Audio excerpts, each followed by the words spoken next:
Bismillahirrahmanirrahim. Assalamu alaikum. My dear students of class 2, I hope you all are well. Welcome to online science class. Today we will read our new chapter of science. Take out your books and open page number 44. Unit 8 Light. क्या मतलब होता है light का? रोशनी। अब वो रोशनी किसी भी तरह की हो सकती है, जैसे बल्ब की रोशनी होती है, कैंडल की रोशनी होती है, ये सब रोशनी होती है। Put your finger on first line. Without light there is darkness. क्या मतलब हुआ इसका? बगैर रोशनी के अंधेरा होता है। अब हम किसी रूम में लाइट ना जलाएं, यहाँ वहाँ कोई कैंडल ना हो, तो वो उस रूम में बिल्कुल अंधेरा होता है। तो बगैर रोशनी के बिल्कुल अंधेरा होता है। Now come to page number 45। Sources of light. क्या मतलब होता है सोर्सेज का? ज़रिया, तरीका। इसमें ये बताया गया है हमें किन किन ज़रियों से और किन किन तरीक़ों से लाइट मिल सकती है, रोशनी मिल सकती है। Put your finger on first line and read with me. We can see an object when light falls on it. हम कोई चीज़ सिर्फ जब देख सकते हैं जब उस पर लाइट पड़ रही हो। अब जैसे आप इस पिक्चर में देख सकते हैं, कुछ टॉयज़ रखे हुए हैं, एक रूम में कुछ टॉयज़ रखे हुए हैं, उनके ऊपर टॉर्च डाल रहे हैं। जब उन पर लाइट पड़ रही है तभी वो हमें टॉयज़ दिख रहे हैं। अब ऐसे अगर हम अंधेरे रूम में ये टॉयज़ रखें और उसमें कोई लाइट ना हो तो हमें ये टॉयज़ नहीं दिखेंगे। Light comes from various sources. रोशनी जो है बहुत तरीक़ों से आ सकती है। वेरियस का मतलब क्या होता है? बहुत सारे या मुख्तलिफ तरीक़ों से हमें लाइट मिल सकती है। All the natural light on the earth comes from the sun. जितनी भी नेचुरल लाइट दुनिया में आती है या अर्थ में हमारे पास है, वो सन की होती है। नेचुरल लाइट क्या होती है? कुदरती रोशनी। जैसे दिन में रोशनी होती है, वो कुदरती रोशनी होती है, वो अल्लाह ताला ने हमें सूरज की रोशनी अता की है। इसमें अब इसमें आगे बताया गया है कि और कौन कौन सी रोशनी, किस किस तरीक़ों से हमें रोशनी मिल सकती है। We get light by burning a candle. हमें किस तरह रोशनी मिल सकती है? हमें मोमबत्ती जलाने से रोशनी मिल सकती है। We also get light from the bulb of an electric light bulb or a torch. क्या बताया गया? हमें एक और तरीके से रोशनी मिल सकती है। बल्ब से हमें रोशनी, जो हमारे रूम्स में होता है या आपने अपने स्कूल में अपने घर में देखा होगा, जो बल्ब्स वगैरह होते हैं, ट्यूबलाइट वगैरह होती हैं, उससे हमें रोशनी मिलती है। टॉर्च से हमें रोशनी मिलती है। Candles, electric lights and torches are made by man. Candles मतलब मोमबत्ती, इलेक्ट्रिक लाइट्स और टॉर्चेस, ये किसकी बनाई गई है? आदमी ने खुद। ये रोशनियाँ जो है इंसान ने बनाई हैं अपनी सहूलियत के लिए, अपनी आसानी के लिए। रोशनियाँ इंसान ने बनाई हैं अपने लिए। They are not natural sources of light. ये नेचुरली कुदरती लाइट नहीं है, कुदरती रोशनी नहीं है, ये इंसान ने रोशनियाँ बनाई हैं। कुदरती रोशनी कौन सी है? तो कुदरती रोशनी वो है जो अल्लाह ताला ने हमें दी है। कुदरती रोशनी होती है सिर्फ सन की। There is less light away from the source. अब आप इस पिक्चर में देख सकते हैं कि ये लड़की जो है टेबल लैंप के नीचे काम कर रही है। तो जिस साइड पे रोशनी पड़ रही है सिर्फ उधर ही ज़्यादा रोशनी है, बाकी आप देख सकते हैं पूरे रूम में अंधेरा है। तो जिस तरफ हम रोशनी ज़्यादा होती है उस तरफ हमें दिखता है, बाकी जगह अंधेरा होता है। Now come to the next topic, luminous and non luminous objects. क्या होता है लुमिनस ऑब्जेक्ट्स? चमकता हुआ रोशन। वो चीज़ें जो हमें रोशनी देती हैं वो होती हैं luminous objects. Non luminous objects उसके उलट होता है लुमिनस ऑब्जेक्ट्स का। नॉन लुमिनस ऑब्जेक्ट्स होता है गैर रोशन, जिसमें कोई रोशनी नहीं होती। आइए पढ़ते हैं इसमें क्या लिखा है। Something that gives out light by itself is called a luminous objects. ऐसी चीज़ें जो हमें रोशनी देती हैं वो होती हैं लुमिनस ऑब्जेक्ट्स। क्या क्या एग्जाम्पल्स दी हुई हैं लुमिनस ऑब्जेक्ट्स की? The sun, a burning coal, a fire and a candle are all examples of luminous objects. इसमें एग्जाम्पल्स भी दी गई हैं, सूरज, आग, मोमबत्ती, ये सब एग्जाम्पल्स हैं लुमिनस ऑब्जेक्ट्स की। दोबारा बताइए क्या होता है लुमिनस ऑब्जेक्ट्स? लुमिनस ऑब्जेक्ट्स ऐसे होते हैं जो हमें रोशनी देते हैं, जैसे ट्यूबलाइट, बल्ब, मोमबत्ती, ये सब चीज़ें हमें रोशनी देती हैं। Now come to the next page, page number 46। अब इसमें हमें बताया गया है कि नॉन लुमिनस ऑब्जेक्ट्स क्या होते हैं। Something which can not give out light by itself is non luminous. Non luminous क्या होता है? वो बिल्कुल लुमिनस का उलट होता है। जो चीज़ें हमें रोशनी नहीं दे सकती वो होती हैं नॉन लुमिनस ऑब्जेक्ट्स। आइए देखते हैं इसकी क्या क्या एग्जाम्पल्स हैं। A book, a table, a house and a door are all examples of non luminous objects. क्या क्या एग्जाम्पल्स हैं? बुक, टेबल, घर, डोर, ये सब देखिए ये चीज़ें हमें रोशनी नहीं दे सकती। क्या कोई शूज़ हमें रोशनी दे सकता है? नहीं दे सकता। क्या कोई पर्स हमें रोशनी दे सकता है? नहीं दे सकता। तो ये सब चीज़ें नॉन लुमिनस। अब जैसे आपका बैग है, आपकी बुक्स हैं, ये सब नॉन लुमिनस ऑब्जेक्ट्स हैं। We can see non-luminous objects because light from luminous objects shines on them. Non luminous objects हमें रोशनी नहीं देते, लेकिन हम नॉन लुमिनस ऑब्जेक्ट्स को देख सकते हैं। हम उनको कैसे देख सकते हैं? लुमिनस ऑब्जेक्ट्स की जब लाइट उन पर पड़ती है तब हम उनको देख सकते हैं। जैसे अब शूज़ है, शूज़ के ऊपर हम टॉर्च की लाइट डालते हैं या बल्ब हम उस पर डालें तो हमें वो दिख सकते हैं non luminous objects. We can not see non luminous things in the dark, लेकिन नॉन लुमिनस थिंग्स जो होते हैं वो हम अंधेरे में नहीं देख सकते। अब कोई रूम है, अगर हम रूम में यही चीज़ें रखें, पर्स, शूज़, बॉक्स, ये सब हम नॉन लुमिनस ऑब्जेक्ट जो है किसी अंधेरे रूम में रखें तो ये हमें नहीं दिख सकते जब तक वहाँ पे कोई लाइट या कोई कैंडल वगैरह ना हो। The moon is a non luminous body. इसमें क्या बताया गया है? चाँद जो है एक नॉन लुमिनस बॉडी है। अब हम देखते हैं कि चाँद पे तो रोशनी होती है, तो वो नॉन लुमिनस कैसे हुआ? चाँद नॉन लुमिनस तो वो चीज़ होती है जो हमें रोशनी नहीं दे सकती, लेकिन चाँद पे तो रोशनी होती है। ये तो सवाल दिमाग में आएगा कि चाँद पे रोशनी नहीं होती तो ये नॉन लुमिनस कैसे हुआ। आइए देखते हैं, इसमें ये भी बताया गया है। We can see the moon because light from the sun falls on it. हम चाँद पे जो रोशनी देखते हैं वो चाँद की रोशनी नहीं होती, वो सूरज की रोशनी होती है जो चाँद पर पड़ रही होती है। अब आप देखो ये पिक्चर में दिखाया गया है, ये चाँद है, चाँद पे सूरज की रोशनी पड़ रही है तो हमें चाँद की रोशनी दिखती है। हम समझते हैं कि ये चाँद की रोशनी है, लेकिन वो चाँद की रोशनी नहीं होती, वो सूरज की रोशनी चाँद पर पड़ रही होती है, वो सूरज की रोशनी होती है। Now come to page number 47। इसमें कुछ ऑब्जेक्ट्स के बारे में हमें बताया गया है। ट्रांसपेरेंट, ट्रांसलूसेंट और एंड ओपेक ऑब्जेक्ट्स। आप पढ़ते हैं क्या होते हैं ये objects. Some things let light pass through them. If we can see through something clearly we say that it is transparent. क्या होता है ट्रांसपेरेंट? ऐसी चीज़ें जो अपने दरमियान में से रोशनी को गुजरने दें, वो होती हैं ट्रांसपेरेंट। इसमें एग्जाम्पल्स भी दी गई हैं कि ट्रांसपेरेंट ऑब्जेक्ट्स होते क्या हैं। Glass, air and water are examples of transparent materials. Glass, हवा, पानी, ये सब जो है ट्रांसपेरेंट मटेरियल्स के एग्जाम्पल्स हैं। ये सब ट्रांसपेरेंट मटेरियल्स हैं, ये सब अपने दरमियान में से रोशनी को गुजरने देते हैं। देखिए आपकी पिक्चर बनी हुई है, पानी है, उसके अंदर फिशेज हैं। We can see the fish because water is transparent. हम पानी में मछलियों को देख सकते हैं। हम कैसे देख सकते हैं? क्योंकि पानी जो है ट्रांसपेरेंट होता है, पानी अपने अंदर रोशनी को जाने देता है। हम देखें पानी के अंदर की हमें हर चीज़ दिख रही होती है। कैसे दिख रही होती है? क्योंकि पानी जो है वो ट्रांसपेरेंट चीज़ है, ट्रांसपेरेंट ऑब्जेक्ट है पानी। ट्रांसपेरेंट हमें समझ आ गया। ट्रांसपेरेंट को बोलते हैं शफाफ, साफ चीज़ होती है ट्रांसपेरेंट। नेक्स्ट है ट्रांसलूसेंट। अब आइए देखते हैं ट्रांसलूसेंट ऑब्जेक्ट्स क्या होते हैं।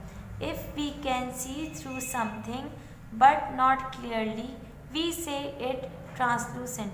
ट्रांसलूसेंट ऑब्जेक्ट्स क्या होते हैं? वो ट्रांसपेरेंट की तरह ही होते हैं, वो भी साफ शफाफ होते हैं, लेकिन हम उनसे बिल्कुल क्लियर नहीं देख सकते जैसे हम ट्रांसपेरेंट से देख सकते हैं।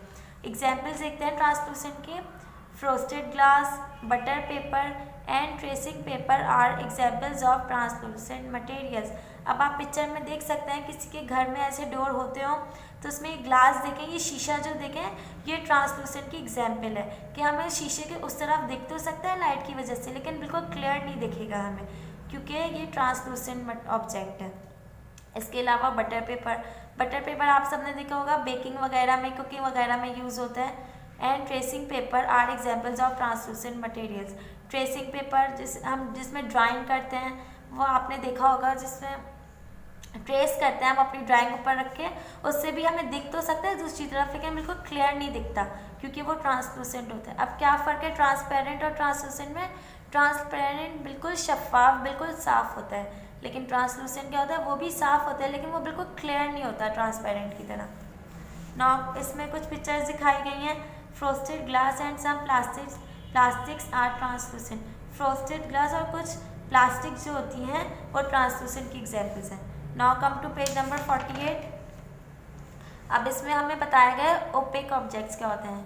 If we can not see through something at all we say it is opaque. Opaque objects होता है जो बिल्कुल अपने दरमियान में से रोशनी को नहीं गुजरने देते।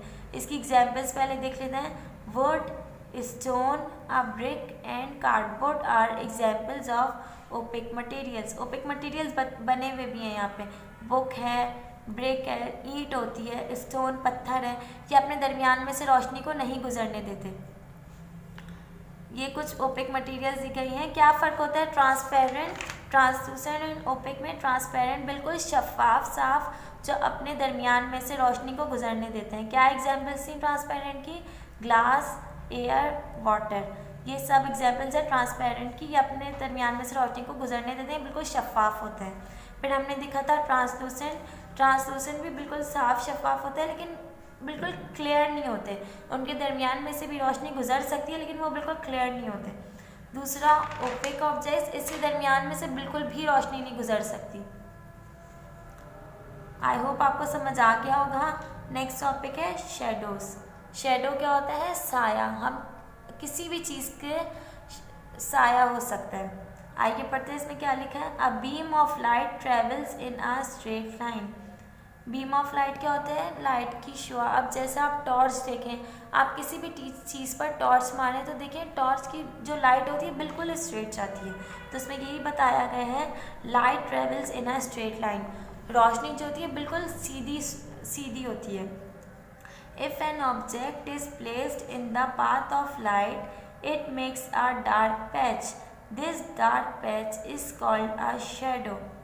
अब आप इस पिक्चर में देखो, रूम में एक लाइट आ रही है, टेबल पर लाइट आ रही है, लेकिन टेबल पे एक बाउल रखा हुआ है। ये रोशनी और टेबल के बीच में बाउल रखा हुआ है। अब आप देखिए बाउल का एक धब्बा सा है, एक टुकड़ा सा है, तो ये जो धब्बा या जो ये टुकड़ा होता है हम इसको बोलते हैं शेडो। पैच का क्या मतलब होता है? पैच का दाग, धब्बा, टुकड़ा, हम इसको ये बोल सकते हैं। इसमें क्या बताया गया है, अगर हम लाइट के बीच में किसी चीज़ को रख देते हैं तो उसका एक धब्बा सा बनता है, एक टुकड़ा सा बनता है, ज़मीन पर या टेबल पर कहीं पर भी, उसको हम शेडो बोलते हैं, साया बोलते हैं। इस पिक्चर में जैसे इस बाउल का ये शेडो है, ये साया है उसका। Now come to page number 49। The shadow of an object is the same shape as the object. किसी भी चीज़ का जो साया होता है वो बिल्कुल उसी शेप का, उसी साइज़ का होता है जैसी वो चीज़ होती है। जैसे कोई भी चीज़ होगी उसका जो साया होगा बिल्कुल सेम उसी तरह होगा। अब जैसे हम देखते हैं, हम कोई अपना हम साया देखें तो हमारा साया बिल्कुल वैसे ही होता है जैसे हम खुद होते हैं। If the object is near the light source its shadow is big. अब जैसे if the object is far from the light source its shadow is small. इस पिक्चर में दिखाया गया है रोशनी है। एक लड़का जो है वो रोशनी से करीब खड़ा हुआ है और एक लड़का जो है वो रोशनी से दूर खड़ा हुआ है। जो लड़का रोशनी के करीब खड़ा हुआ है उसका शेडो या उसका साया बड़ा है, और जो लड़का रोशनी से दूर खड़ा हुआ है उसका साया छोटा है। तो उसमें यही बताया गया है कि कोई भी चीज़ अगर रोशनी से करीब होगी तो उसका साया बड़ा होगा, लंबा होगा, और कोई भी चीज़ अगर रोशनी से दूर होगी तो उसका साया जो है वो छोटा होगा। The shadow is big if the object is near the light source. Shadow जो है, साया जो है वो बड़ा होगा अगर वो रोशनी के करीब होगा। Shadows are also made by sunlight. इसमें क्या बताया? सूरज की रोशनी से भी साया बनता है। अब जैसे हम धूप में जाएं, हम देखते हैं, हम चलते रहते हैं, हमारा साया बनता है, हमारा साया हमारे साथ साथ चलता है। तो सूरज की रोशनी से भी साया बन सकता है। बल्ब से, लाइट से भी साया बनता है, लेकिन सूरज की रोशनी से भी साया बन सकता है। When the sun is directly above our heads, our shadow is made under our feet। क्या बताया गया है? अगर सूरज जो है बिल्कुल हमारे सर के ऊपर हो, जैसे दोपहर के वक्त हम जा रहे होते हैं तो सूरज बिल्कुल आसमान में बिल्कुल हमारे सर के ऊपर होता है, तो आप उस वक्त नोट करिएगा कि शेडो जो है बिल्कुल हमारे पाँव के नीचे बना हुआ होता है।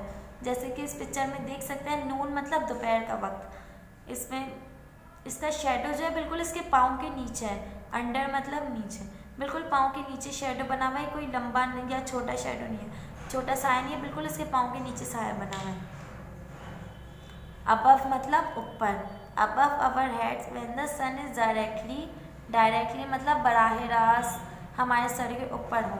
Above our heads our shadow is near our feet मतलब पाँव, हमारे पाँव के नीचे। In the morning and evening our shadows are longer. Morning क्या होता है? सुबह के वक्त। इवनिंग क्या होता है? शाम के वक्त। सुबह के वक्त हमारा शेडो, हमारा साया लंबा होता है, और शाम के वक्त भी हमारा साया लंबा होता है। आप कभी ये नोट करेगा या खुद भी प्रैक्टिस करके देखेगा। सुबह के वक्त जो आपका शेडो होगा, आपका साया होगा, वो लंबा होगा, लेकिन अगर दोपहर के वक्त आप बाहर निकले तो सूरज जो है वो बिल्कुल सर के ऊपर, आसमान हमारे सर के ऊपर होता है, तो हमारा जो साया होता है वो हमारे पाँव के नीचे बन रहा होता है। इसी तरह इवनिंग शाम में हमारा साया जो है लंबा होता है सुबह की तरह।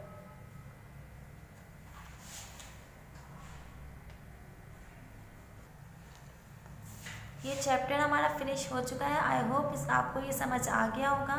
Now come to next page number 15। अब हम इसकी एक्सरसाइजेज देख लेते हैं। क्या है पहला question? Answer the following questions. कुछ क्वेश्चंस पूछे गए हैं, हमें उनके आंसर्स देने हैं। Where does the light on the earth come from? Earth पे या दुनिया में जो रोशनी होती है वो कहाँ से आती है? Light on the earth comes from the sun. क्या सवाल था? Where does the light on the earth come from? Earth पे या दुनिया में जो रोशनी होती है वो कहाँ से आती है? Light on the earth comes from the sun. जो रोशनी होती है वो कुदरती रोशनी होती है, वो सूरज की रोशनी होती है जो अल्लाह ताला ने हमें अता की है। What is a luminous objects? क्या होता है लुमिनस ऑब्जेक्ट्स? मैंने बताया था लुमिनस ऑब्जेक्ट्स वो ऑब्जेक्ट्स होते हैं जो हमें रोशनी देते हैं। A luminous objects is something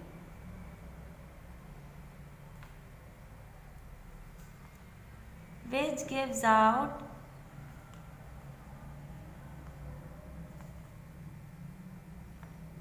light by itself। वो चीज़ें जो हमें खुद रोशनी देती हैं, और वो क्या क्या चीज़ें होती हैं? सूरज की रोशनी होती है, बल्ब होता है, ये चीज़ें हमें रोशनी देती हैं। What is a non luminous object? Non luminous objects होते हैं वो बिल्कुल उलट होते हैं लुमिनस ऑब्जेक्ट से, जो हमें रोशनी नहीं देते। A non luminous object is something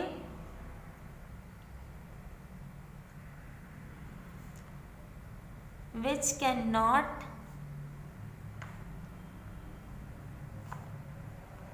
gives out light by itself। वो चीज़ें जो हमें खुद से रोशनी नहीं दे सकती। क्या क्या चीज़ें होती हैं? बुक होती है, किताब जो है हमें रोशनी नहीं दे सकती, हाउस, स्टोन, ये सब हमने पीछे एग्जाम्पल्स पढ़ी थी, वो चीज़ें जो हमें रोशनी नहीं दे सकती। दूसरा क्या है? Can we see objects in the dark? Dark मतलब अंधेरा। क्या हम अंधेरे में चीज़ें देख सकते हैं? कोई रूम में अगर अंधेरा हो, कोई रोशनी ना हो, कोई लाइट ना हो, कैंडल ना जल रही हो, तो हम कोई चीज़ देख सकते हैं? नहीं, हम नहीं देख सकते। तो इसका आंसर क्या होगा? We can not see objects in the dark.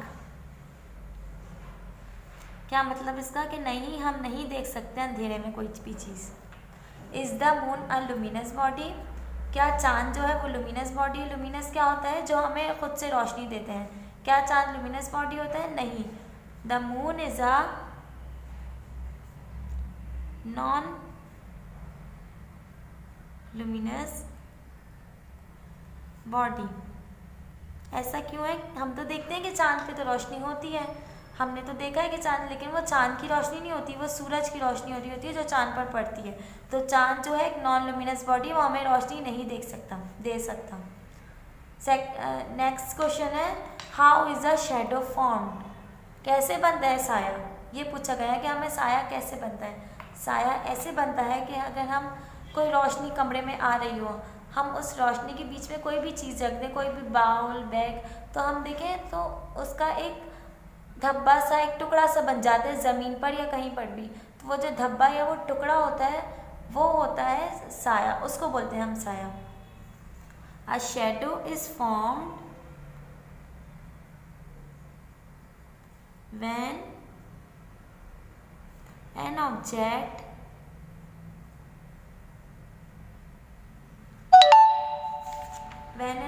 इसमें बताया भी गया है, an object is placed in the path of light it makes a dark patch। Patch मतलब धब्बा, टुकड़ा। जब भी रोशनी के बीच में हम किसी चीज़ को रख देते हैं तो उसका एक धब्बा सा बनता है, एक टुकड़ा सा बनता है, वो होता है शेडो, हम उसको बोलते हैं shadow. When an object is placed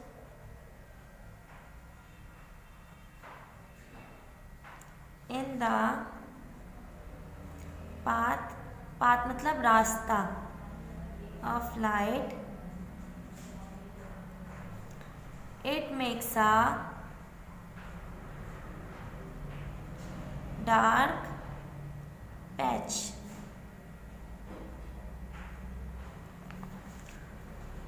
ये कुछ क्वेश्चंस दिए गए थे। उसके बाद नेक्स्ट एक्सरसाइज क्या है, fill in the table to show if light can and और can not pass through these materials and objects. कुछ ऑब्जेक्ट्स हमें दिए गए हैं, बाकी टेबल दिया गया है, एक टेबल सा बनाया हुआ है, उसमें कुछ ऑब्जेक्ट्स दिए गए हुए हैं। अब हमें इसमें बताना है कि इनके दरमियान में से रोशनी गुजर सकती है या नहीं गुजर सकती है। मतलब ये ट्रांसपेरेंट है, ट्रांसलूसेंट है या ओपेक है। ट्रांसपेरेंट क्या होता है, जो बिल्कुल साफ़ होते हैं, जो बिल्कुल शफाफ होते हैं, जिनसे रोशनी गुजर सकती है। ट्रांसलूसेंट क्या होते हैं, ट्रांसलूसेंट वो होते हैं जिनसे रोशनी गुजर तो सकती है लेकिन वो बिल्कुल क्लियर नहीं होते ट्रांसपेरेंट की तरह। और क्या है, ओपेक, जिससे बिल्कुल भी रोशनी नहीं गुजर सकती। तो पहला ऑब्जेक्ट क्या है, एयर। क्या एयर ट्रांसपेरेंट है, ट्रांसलूसेंट है या ओपेक है। एयर मतलब हवा। क्या हवा के दरमियान में से रोशनी गुजर सकती है, जी हाँ बिल्कुल गुजर सकती है। तो ये क्या हुआ, ट्रांसपेरेंट, हम ट्रांसपेरेंट पे मार्क कर देंगे। नेक्स्ट है ट्रेसिंग पेपर। ट्रेसिंग पेपर हम ड्राइंग बनाते हैं या किसी भी चीज़ को ट्रेस करते हैं तो उससे हमें दिख तो सकती है रोशनी दूसरी तरफ, उससे दरमियान में से रोशनी पास तो हो सकती है लेकिन वो बिल्कुल क्लियर नहीं होता, तो वो क्या होगा, ट्रांसलूसेंट, हम ट्रांसलूसेंट पे मार्क कर देंगे। नेक्स्ट है वाटर, पानी। हमने पानी के अंदर देखा है, हम पानी के अंदर देखते हैं तो उसके अंदर जो भी चीज़ है वो हमें बिल्कुल साफ नज़र आ जाती है क्योंकि वो अपने दरमियान में से रोशनी को गुजरने देता है। तो वो क्या हुआ, ट्रांसपेरेंट, हम ट्रांसपेरेंट पे मार्क कर देंगे। नेक्स्ट है बुक, किताब। क्या किताब के दरमियान में से रोशनी गुजर सकती है, नहीं, किताब के दरमियान में से रोशनी नहीं गुजर सकती है। तो ये क्या हुआ, ओपेक ऑब्जेक्ट हुआ ये। नेक्स्ट वन देखें, फ्रोस्टेड ग्लास। फ्रोस्टेड ग्लास, जैसे मैंने आपको यहाँ पे एग्जांपल बताई थी कि हम किसी के घर में ऐसे डोर्स होते हैं तो उसका जो ग्लास होता है या शीशा होता है, ये होता है फ्रोस्टेड ग्लास। इसके बीच में से लाइट तो गुजर सकती है लेकिन हमें बिल्कुल क्लियर नज़र नहीं आता। तो फ्रोस्टेड ग्लास जो होता है वो ट्रांसलूसेंट होता है। नेक्स्ट है बॉल। क्या बॉल के दरमियान में से रोशनी गुजर सकती है, नहीं, बॉल के दरमियान में से रोशनी नहीं गुजर सकती। तो ये होगा ओपेक ऑब्जेक्ट, हम इस पर मार्क कर देंगे। उसके बाद पेज नंबर 51 पे देखिए, fill in the blanks to complete the statements. हमें कुछ ब्लैंक्स दी हुए हैं, वो हमें कंप्लीट करना है। All light on the earth comes from the dash. Earth में या दुनिया में जितनी भी रोशनी, कुदरती रोशनी आती है, वो कहाँ से आती है, कुदरती रोशनी आती है सन से, सूरज से। नेक्स्ट है, a dash object gives out its own light. कौन सा ऑब्जेक्ट है जो अपनी रोशनी हमें देता है, क्या बोलते हैं हम उसको, वो होते हैं लुमिनस।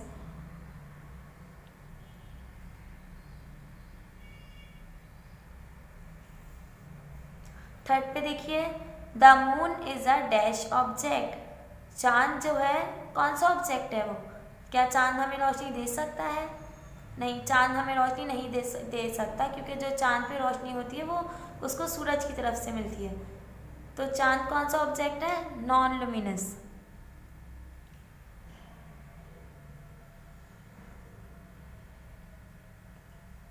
फोर्थ पे देखिए, something which let's light pass through it is dash. कोई भी ऐसी चीज़ जो अपने दरमियान में से रोशनी को गुजरने दे, वो क्या चीज़ होती है? जो अपने, हम उसको क्या बोलते हैं, कौन से ऑब्जेक्ट्स बोलते हैं जो अपने दरमियान में से रोशनी को गुजरने दे, जो बिल्कुल साफ शफाफ होता है? क्या होता है वो? ट्रांसपेरेंट। ट्रांसपेरेंट बिल्कुल साफ शफाफ होता है, जैसे पानी, हवा, ये अपने दरमियान में से रोशनी को गुजरने देते हैं। नेक्स्ट देखिए, the dash of an object is the same shape as the object. क्या ऑब्जेक्ट इसी चीज़ का क्या है जो बिल्कुल सेम शेप के होता है उसके? हमने पीछे पढ़ा था शेडो। शेडो मीन्स साया। किसी भी चीज़ का जो साया होगा वो बिल्कुल उसके सेम शेप का होगा, उसी चीज़ के सेम शेप का होगा। तो देखिए ये चैप्टर हमारा कंप्लीट हो चुका है। एक दफ़ा देखते हैं हमने इसमें क्या क्या पढ़ा है। चैप्टर का नाम है लाइट, मतलब रोशनी। फिर हमने देखे सोर्सेज ऑफ लाइट, हमें किन किन तरीक़ों से, किन किन ज़रियों से लाइट मिल सकती है। कि हमें कैंडल से, मोमबत्ती से रोशनी मिल सकती है, हमें बल्ब से रोशनी मिल सकती है, हमें टॉर्च से रोशनी मिल सकती है। इसके अलावा हमने दो ऑब्जेक्ट्स पढ़े, luminous and non luminous. Luminous objects क्या होते हैं? ऐसे ऑब्जेक्ट्स होते हैं जो हमें रोशनी देते हैं, और नॉन लुमिनस ऑब्जेक्ट्स क्या होते हैं? जो हमें रोशनी नहीं दे सकते। क्या क्या एग्जाम्पल थे लुमिनस की? सन, फायर, कैंडल, ये सब लुमिनस की एग्जाम्पल है। नॉन लुमिनस की क्या एग्जाम्पल है? शूज़, बुक, बॉक्स, ये सब नॉन लुमिनस के हैं। उसके बाद हमने देखा कि मून जो है, चांद जो है, वो भी एक नॉन लुमिनस बॉडी है, क्योंकि हम हमें रोशनी नहीं दे सकता। इसके बाद हमने कुछ और ऑब्जेक्ट्स के बारे में पढ़ा, transparent, translucent and opaque objects. Transparent जो बिल्कुल साफ होते हैं, बिल्कुल शफाफ होते हैं, जो अपने दरमियान में से रोशनी को गुजरने देते हैं। क्या एग्जाम्पल्स थी ट्रांसपेरेंट की? ग्लास, एयर, वाटर, ये सब ट्रांसपेरेंट की एग्जाम्पल्स थी। नेक्स्ट देखें ट्रांसलूसेंट, ये भी ट्रांसपेरेंट की तरह होता है, ये बिल्कुल क्लियर नहीं होता, ये भी अपने दरमियान में से रोशनी को गुजरने देता है, लेकिन ये बिल्कुल क्लियर नहीं होता। इसकी क्या एग्जाम्पल्स थी? फ्रोस्टेड ग्लास, बटर पेपर, ये सब एग्जाम्पल्स थी ट्रांसलूसेंट की। इसके बाद हमने पढ़ा था ओपेक ऑब्जेक्ट्स क्या होते हैं। ओपेक ऑब्जेक्ट्स वो होते हैं जो अपने दरमियान में से बिल्कुल भी रोशनी को नहीं गुजरने देते, जैसे बुक हो गई, ब्रिक हो गया, स्टोन हो गया, ये अपने दरमियान में से रोशनी को नहीं गुजरने देते। नेक्स्ट है शेडोज़। नेक्स्ट टॉपिक हमने पढ़ा था शेडोज़। शेडो मतलब साया। हमने पढ़ा था कि हमारा साया कैसे बनता है। कैसे बनता है हमारा साया? अगर हम रोशनी के बीच में किसी चीज़ को रख दें, जैसे रोशनी जो है टेबल पर पड़ रही थी, इसके बीच में हमने बाउल को रख दिया, तो बाउल का एक धब्बा सा, एक टुकड़ा सा बना है, तो ये जो धब्बा या ये जो टुकड़ा है ये शेडो है। इसके बाद हमने पढ़ा कि अगर रोशनी के करीब दो लड़के हैं, एक रोशनी के करीब खड़ा है, एक रोशनी से दूर खड़ा है। जो रोशनी के दूर खड़ा है उसका जो साया है वो छोटा है, और जो रोशनी के करीब खड़ा है उसका साया जो है वो बड़ा है। उसके बाद हमने पढ़ा कि सूरज की रोशनी से भी साया बनता है, और दोपहर के वक्त जब सूरज बिल्कुल सर के ऊपर होता है तो हमारा जो साया है वो बिल्कुल हमारे पाँव के नीचे होता है, वो लंबा नहीं होता। और सुबह और शाम में, इवनिंग एंड मॉर्निंग, इस वक्त जो हमारा साया जो है वो लंबा होता है। इसके बाद हमने कुछ एक्सरसाइजेस की, कुछ क्वेश्चन आंसर्स किए। उसके बाद हमने एक टेबल था उस पर टिक मार किया, उसके बाद फिल इन द ब्लैंक्स से। तो ये चैप्टर हमारा कंप्लीट हो चुका है। इसका काम जो है आपको मिल जाएगा स्कूल से, तो वो काम देखकर आपको अपनी साइंस की कॉपी में कंप्लीट करना है अपना काम, और लाके स्कूल में चेक करवाना है। आई होप आपको ये चैप्टर समझ आ गया होगा। ओके स्टूडेंट्स, टेक केयर, अल्लाह हाफिज़।